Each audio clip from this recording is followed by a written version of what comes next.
Psoriasis is a chronic inflammatory condition of the skin, and it's essentially a genodermatosis, which means it is genetically predisposed. It's not present on your skin when you're born, but requires a trigger to bring it out onto the surface. And the trigger can be a simple infection, particularly a streptococcal sore throat, or it can be due to stress. When you develop psoriasis, what you get on the skin is red patches that are very, very scaly. And the problem with skin diseases, of course, is that they're on the surface. You can't really hide them. On the body, on the arms, you can put clothes and cover them. If they're on the hands or the face, it's difficult to do that. And because of that, since biblical times, people with psoriasis have been seen to be infected. Now, psoriasis is a condition that can arrest at certain stages. It can be fairly minor with patches just on the elbows and knees, or it can be very widespread.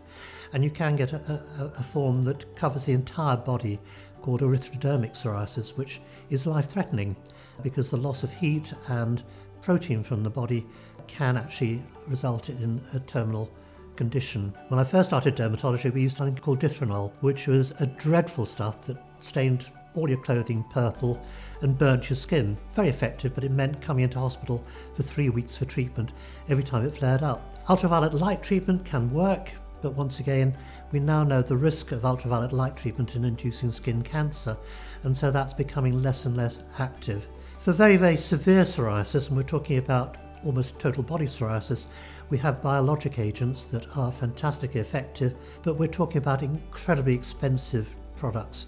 £10,000 a year per patient. And so the majority of patients with mild to moderate psoriasis are still treated with topical steroids, which are not good options. We know that topical steroids can destabilize psoriasis, can actually make it worse, and they can, with the stronger forms, can damage the skin. So we desperately need new treatments for psoriasis. Probably the most important advance in treatment of psoriasis over the last 30 years was the development of topical vitamin D, and this can work extremely well, but we now have a large number of patients where they have mild to moderate psoriasis and they've used vitamin D, but it's started to fail in working.